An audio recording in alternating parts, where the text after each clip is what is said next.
오늘 우리에게 주시는 하나님 말씀은 사도행전 19장 11절에서 22절 말씀입니다. 하나님이 바울의 손으로 놀라운 능력을 행하게 하시니 심지어 사람들이 바울의 몸에서 손수건이나 앞치마를 가져다가 병든 사람에게 얹으면 그 병이 떠나고 악귀도 나가더라. 이에 돌아다니며 마술하는 어떤 유대인들이 시험 삼아 악귀 들린 자들에게 주 예수의 이름을 불러 말하되 내가 바울이 전파하는 예수를 의지하여 너희에게 명하노라 하더라. 유대의 한 제사장 스게와의 7 아들도 이 일을 행하더니 악귀가 대답하여 이르되 내가 예수도 알고 바울도 알거니와 너희는 누구냐 하며 악귀 들린 사람이 그들에게 뛰어올라 눌러 이기니 그들이 상하여 벗은 몸으로 그 집에서 도망하는지라. 에베소에 사는 유대인과 헬라인들이 다 이 일을 알고 두려워하며 주 예수의 이름을 높이고 믿은 사람들이 많이 와서 자복하여 행한 일을 알리며 또 마술을 행하던 많은 사람이 그 책을 모아가지고 와서 모든 사람 앞에서 불사르니 그 책값을 계산한즉 은 5만이나 되더라. 이와 같이 주의 말씀이 힘이 있어 흥왕하여 세력을 얻으니라.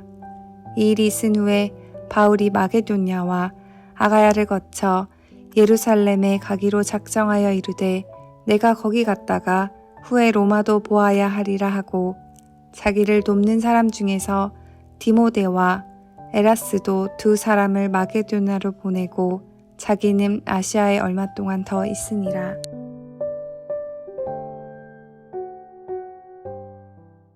어제 살펴본 대로 사도 바울은 에베소에서 약 12명의 사람에게 성령 세례를 받도록 복음을 전했습니다.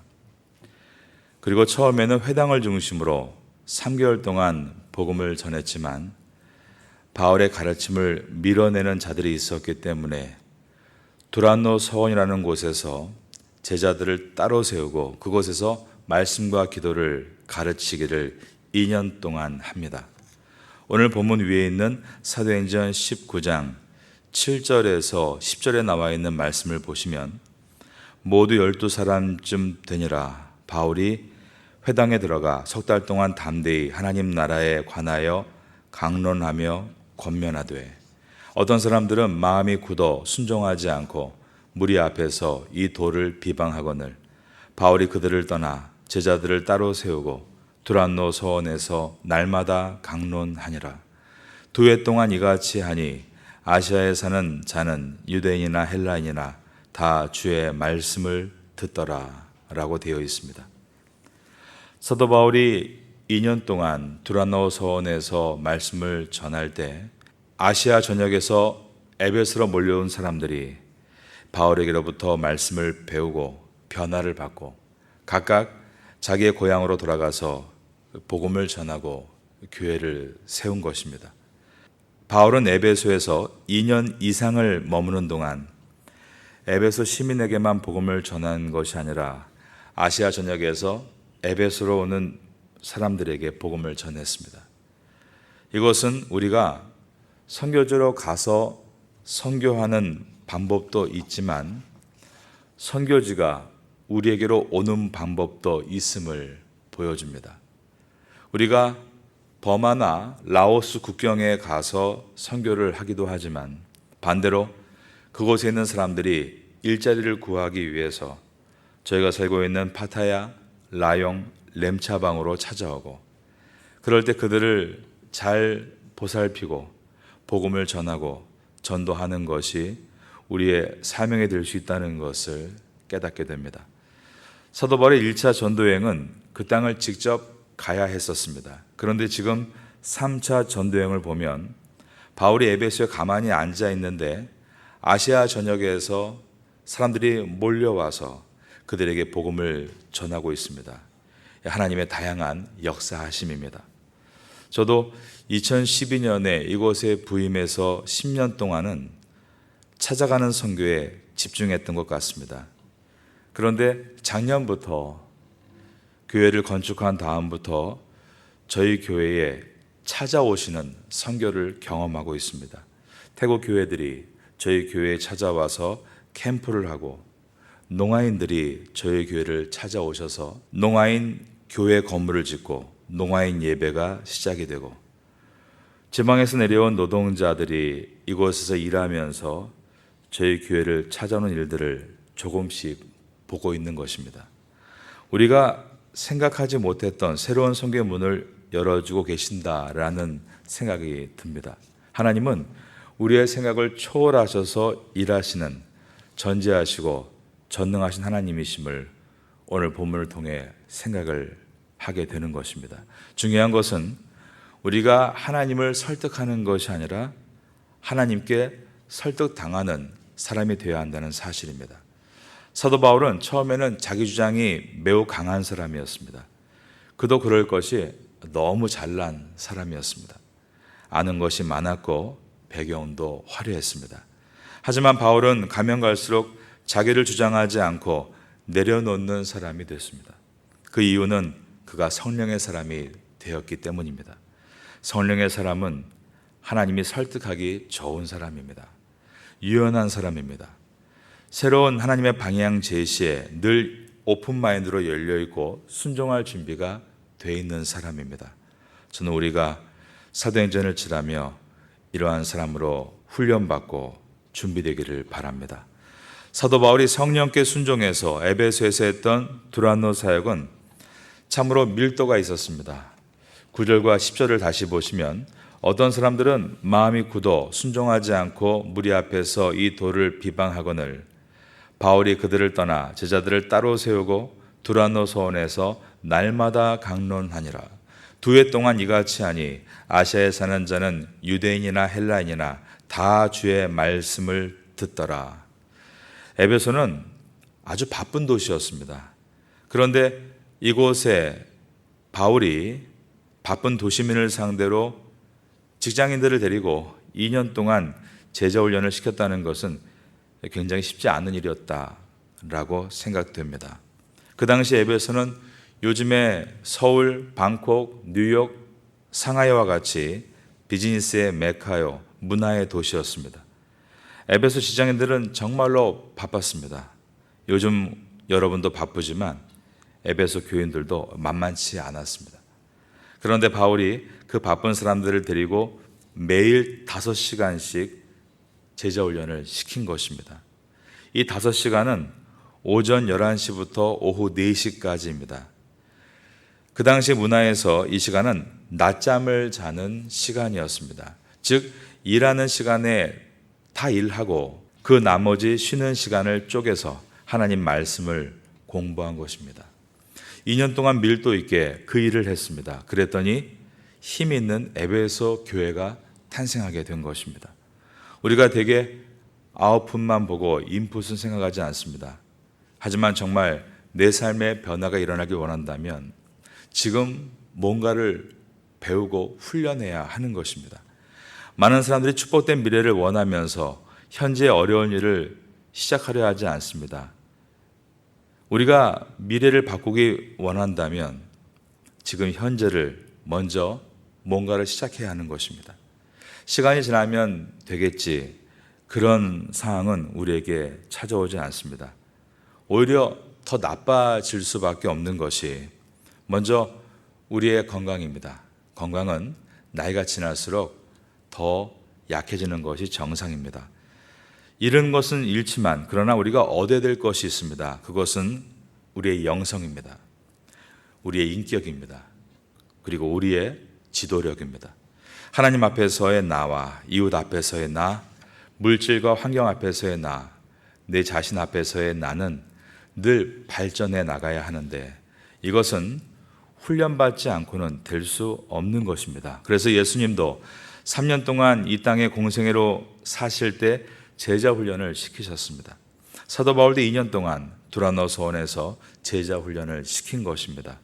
에베소 성도들은 바쁜 시간을 쪼갰습니다. 정성을 들였습니다. 훈련이라는 것이 당장 결과가 나오지 않지 않습니까? 그러나 훈련이 있기에 시간이 지날 때 어느 순간 그 결과가 눈사태와 같이 우르르 나타나게 되는 것입니다. 2년 후의 결과가 바로 오늘 본문인 사도행전 19장 11절과 12절입니다. 하나님이 바울의 손으로 놀라운 능력을 행하게 하시니 심지어 사람들이 바울의 몸에서 손수건이나 앞치마를 가져다가 병든 사람에게 얹으면 그 병이 떠나고 악귀도 나가더라. 에베소는 선교 전략적으로 매우 중요한 도시였습니다. 하나님께서는 어느 도시에서나 다 이러한 기적을 행하게 하신 것은 아니었습니다. 그런데 특별히 에베소에서는 이러한 놀라운 기적들을 많이 행하게 하셨습니다. 왜냐하면 에베소가 가지고 있는 영향력과 파급력 때문이었습니다. 에베소는 당시에 원로원과 시의회가 갖추어져 있었고 소아시아의 최대 무역과 예술과 군사와 정치의 요충지였습니다. 로마 제국 내에 아시아 진영을 대표하는 곳이 이 에베소 도시였던 것입니다.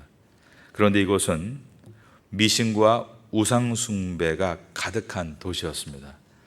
그래서 하나님께서는 특별히 많은 기적들을 이곳에서 말씀을 가르칠 때 나타나게 하셨습니다. 말씀을 전하는 사도들의 권위를 높여주기 위해서였고 그 말씀의 권위를 높이시기 위해서였습니다. 그런데 사람들은 유독 이 12절을 읽을 때 여기에 나와 있는 이 기적에만 집중하는 분들이 참 많습니다. 그래서 중세시대 때는 이 성경 구절을 오용한 나머지 어떤 성자가 쓰던 수건이나 옷을 잘라서 신도들에게 나누어 주기도 했습니다. 그러나 여기서 중요한 것은 사람이나 그 사람이 쓰는 물건의 효용성이 아닙니다. 하나님께서 그곳에서 그렇게 하기로 작정하셨다면 하나님이 이루신다라는 메시지입니다. 하나님이 바울을 쓰셔서 하나님의 영광을 드러내고 계신 것이었습니다. 그리고 바울이 신유의 은사에 초점을 두고 사역한 것이 아니라는 것을 우리가 알아야 됩니다. 그는 오직 2년 동안 밀도 있게 기도와 말씀과 또한 성도로서의 삶에 대해서 가르치고 훈련시켰던 것입니다.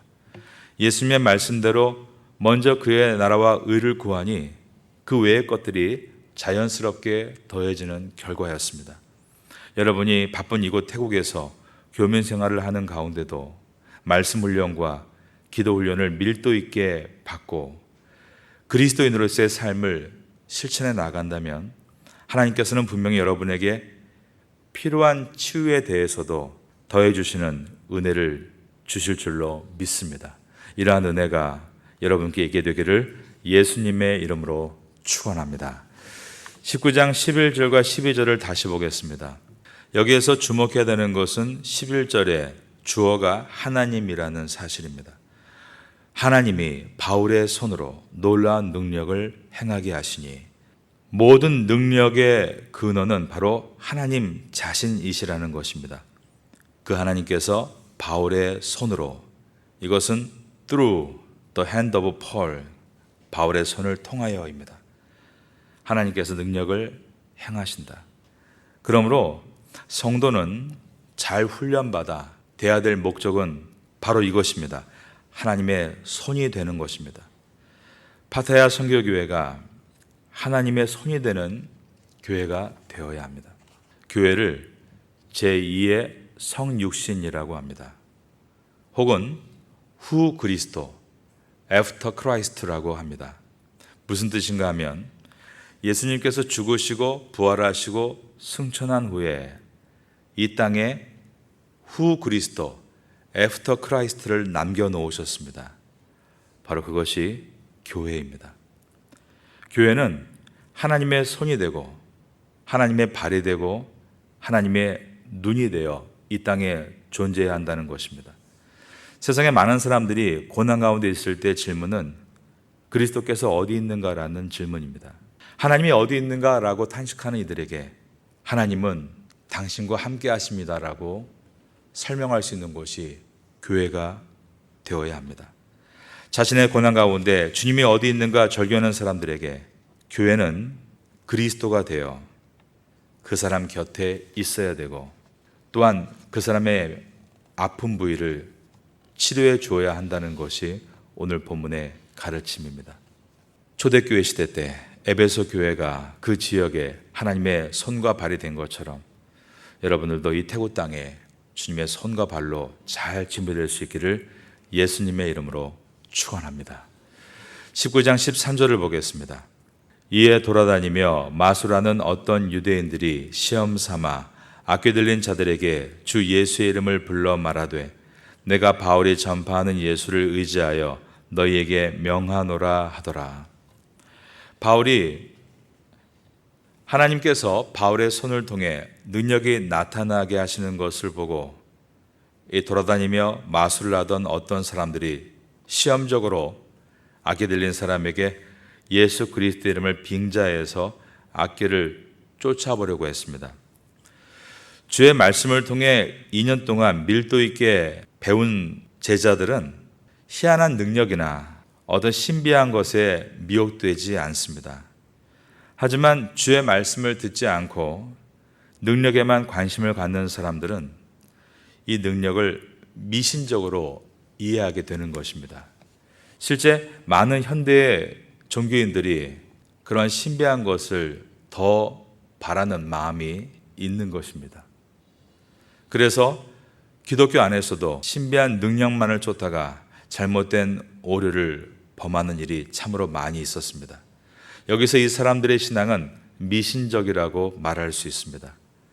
사람들이 겪고 있는 오류는 예수 그리스도의 이름을 부적으로 오해하는 데 있습니다. 그 당시에 주술사들이 부적을 가지고 주문을 외우고 축사하고 병을 고치는 행위들이 많이 있었습니다. 그런데 어떤 자들이 예수의 이름도 부적의 하나로 사용해서 신비한 능력을 행할 수 있다고 오해를 한 것입니다. 하나님과의 관계는 구하지 않고 하나님의 능력만을 구하려 할 때 이러한 미신적인 신앙으로 갈 수 있습니다.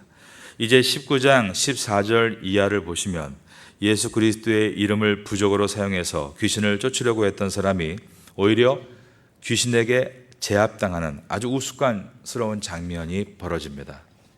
14절부터 16절입니다. 유대의 한 제사장 스게와 7 아들도 이 일을 행하더니 악귀가 대답하여 이르되 내가 예수도 알고 바울도 알거니와 너희는 누구냐 하며 악귀 들린 사람이 그에게 뛰어올라 눌러 이기니 그들이 상하여 벗은 몸으로 그 집에서 도망하는지라. 그런데 이 사건을 통해 오히려 많은 사람들이 주 예수 이름을 두려워하게 되고 믿게 되는 역사가 나타났습니다. 17절과 18절입니다. 에베소에 사는 유대인과 헬라인들이 다 이 일을 알고 두려워하며 주 예수의 이름을 높이고 믿은 사람들이 많이 와서 자복하여 행한 일을 알리며 어리숙하게 마술을 행하려던 자들이 큰 낭패를 본 사건으로 인해서 오히려 사람들은 진짜와 가짜를 볼 수 있게 됐고 그러자 많은 사람들이 자신의 삶을 회개하고 주님께로 돌아오게 되었습니다. 회개의 역사가 에베소에 일어나게 된 것입니다. 19절입니다. 또 마술을 행하던 많은 사람이 그 책을 모아 가지고 와서 모든 사람 앞에서 불사르니 그 책값을 계산한 즉 은 5만이나 되더라. 여기서 이 책은 부적을 말하는 것입니다. 그런데 그 양이 얼마나 되었는가 하면 은으로 5만이나 되었다라고 기록하고 있습니다. 여러분 드라크마라는 화폐 단위를 성경에서 들어보셨을 것입니다. 드라크마, 로마의 은화입니다. 그리고 데나리온이라는 화폐 단위도 들어보셨을 겁니다. 이 데나리온은 그리스의 은화입니다. 예수님께서 십자가에 못 박히시기 전에 여인이 예수님 발에 향유 옥합을 깨뜨려 부어드리는데 그때의 가치가 약 300데나리온이었다. 이렇게 기록되어 있습니다. 데나리온은 그리스의 은화이고 드라크마는 로마의 은화인데 같은 가치입니다. 성인 남자가 하루 내내 일하고 받는 임금입니다. 여기서 은 5만이라는 것은 은 5만 드라크마를 말하고 있습니다. 성인 남자가 버는 돈을 만약에 하루에 10만 원이라고 계산한다면 지금 오늘날 5만 드라크마가 얼마일까요? 50억입니다. 50억 정도를 불태웠다라는 것입니다. 엄청난 양을 불태운 것입니다. 우리가 오늘 이 본문을 묵상하면서 내가 불태워야 될 책이 무엇인가를 깊이 돌아볼 수 있다면 많은 내용들을 돌아보게 될 것입니다. 태국인 대부분들 가정은 집안에 우상을 안치해 놓고 살고 있습니다. 우상 중에 보통 3만 바트 그 정도뿐만 아니라 비싼 것 중에는 10만 바트 이상 가는 것들도 있습니다. 오늘 본문이 부적 책자 5만 드라크마를 태웠다, 약 50억 여원을 태웠다는 말은 약 3만 바트, 즉 한국 돈으로 100만 원짜리 우상을 가지고 있는 태국 가정들 5천 세대가 자기 집에 있는 우상을 들고 나와서 다 태웠다, 그렇게 이해할 수 있습니다. 한 가정당 4명이 살고 있다면 5천 세대는 약 2만 명가량이 이 우상들을 태우는 일에 참여했다는 것입니다. 다시 말해서 도시 전체가 회심하는 역사가 일어난 것입니다. 십자가는 눈물을 요청하는 것이 아니라 궁극적으로는 변화를 요청하는 것입니다. 십자가는 감정의 변화를 요청하는 것이 아니라 삶의 변화를 요청하는 것입니다. 진정한 기적은 내가 여태까지 애지중지했던 그 부적을 태우는 것에서부터 시작됩니다. 도시 전체가 우상을 태우는 일에 동참한 결과 어떤 일이 일어났는가? 19장 20절을 보겠습니다. 이와 같이 주의 말씀이 힘이 있어 흥왕하여 세력을 얻으니라. 50억 정도나 되는 부적을 태운 사람들이 삶의 자리에 돌아가서 예수님을 증거할 때 그 말씀이 얼마나 능력이 나타났겠습니까? 복음의 능력은 말로 시작한 것이 삶으로 실천될 때 나타납니다. 예수 그리스도의 십자가로 인해 변화된 우리의 삶이 가장 강력한 복음의 증거가 되는 것입니다. 그랬을 때 주의 말씀에 힘이 있고 흥왕하여 세력을 얻게 되었다, 사도행전은 기록하고 있습니다. 어떤 사람이 십자가를 전할 수 있는가? 십자가에 못 박힌 사람이 십자가를 전할 수 있습니다. 내가 그리스도와 함께 십자가에 못 박혔나니 그런즉 이제는 내가 사는 것이 아니요 오직 내 안에 그리스도께서 사신 것이라. 내가 애지중지했던 은 5만을 예수 그리스도를 만나고 난 다음에 배설물로 여기고 불태울 수 있는 사람, 바로 그 사람이 하나님의 손과 발이 되어 능력 있게 주의 말씀을 증거할 수 있게 되는 것입니다. 제가 아는 어떤 태국 분이 집에 있었던 아주 비싼 우상을 예수님을 믿고 나서 깨트려서 쓰레기장에 버렸습니다. 그때 옆에 있던 남편이 너무 아까워서 그냥 팔지라고 했습니다. 왜냐하면 태국은 중고 우상시장이 매우 활성화되어 있기 때문에 오히려 오래 잘 보관한 우상들은 더 좋은 값을 쳐서 팔 수 있기 때문입니다. 그런데 남편보다 나중에 예수님 믿은 이 아내분이 남편에게 이렇게 말을 한 것입니다. 팔면은 다른 사람에게 또 우상을 섬기게 만드는 것 아니냐, 그러면서 팔지를 않았습니다. 그때 이 부부의 간증을 들으며 많은 사람들이 뿌듯해했습니다. 마치 오늘 본문에 사도행전 19장에 기록된 에베소서에서 있었던 사건을 보는 것 같았기 때문입니다. 그런데 그 다음의 이야기는 슬픈 이야기입니다. 이 두 부부의 사업이 잘 안 되기를 시작했습니다. 점점 돈이 바닥이 나자 신앙의 회의가 찾아왔습니다. 그래서 돈 때문에 믿음이 점점 사그러들고 급기야 이렇게 태국에서 하나님을 믿다가는 모아놓은 모든 돈이 다 사라지겠다며 하나님을 안 믿기로 결정하고 교회를 출석하지 않았습니다. 그리고 원금만큼이라도 다시 돈이 돌아오도록 촉디라고 하죠. 사업에 운이 따르게 하기 위해서 효험 있는 우상을 다시 사서 집안에 들여놓았습니다. 그러면 이 사람에게 진짜 우상은 무엇입니까? 돈이죠. 안락한 삶입니다. 제가 처음에 여러분께 우리가 태워야 될 우상이 무엇인가라고 할 때 이것을 간단하게 우리 집에는 우상 단지가 없다, 깨끗하다, 그 정도를 묵상하자고 꺼낸 말이 아닙니다. 예수님을 믿고 난 다음에 돈을 잃어버릴 수도 있고 직장을 잃어버릴 수도 있습니다.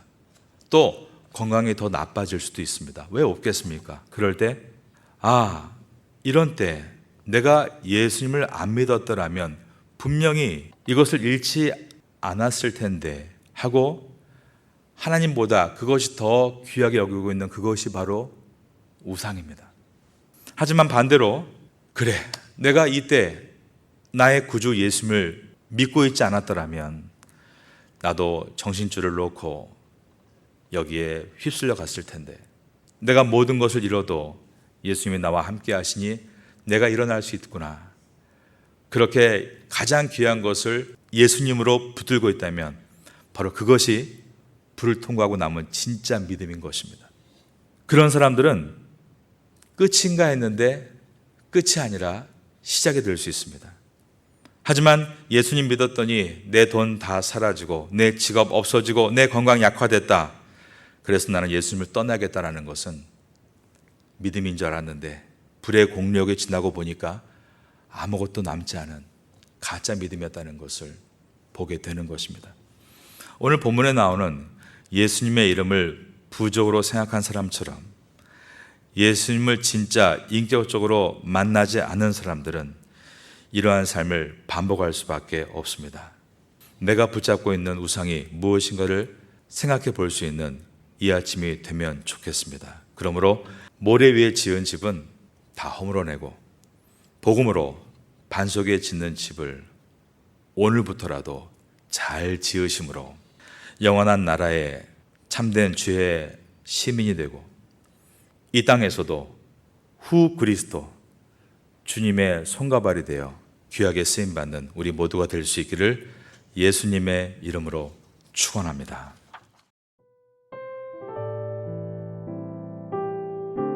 지금은 함께 기도하는 시간입니다. 8월의 공동 기도 제목은 첫째, 하반기 새롭게 시작하는 각 교구 구역 예외를 위해. 둘째, 하반기 새롭게 시작하는 한인 교회 학교와 태국인 교회 학교를 위해. 셋째, 하반기 새롭게 시작하는 주간 장애인 보호센터와 농아인 교회를 위해. 넷째, 각 사역팀들마다 귀한 일꾼들이 자원하도록 말씀을 붙잡고 기도하는 귀한 시간 되시기를 소망합니다.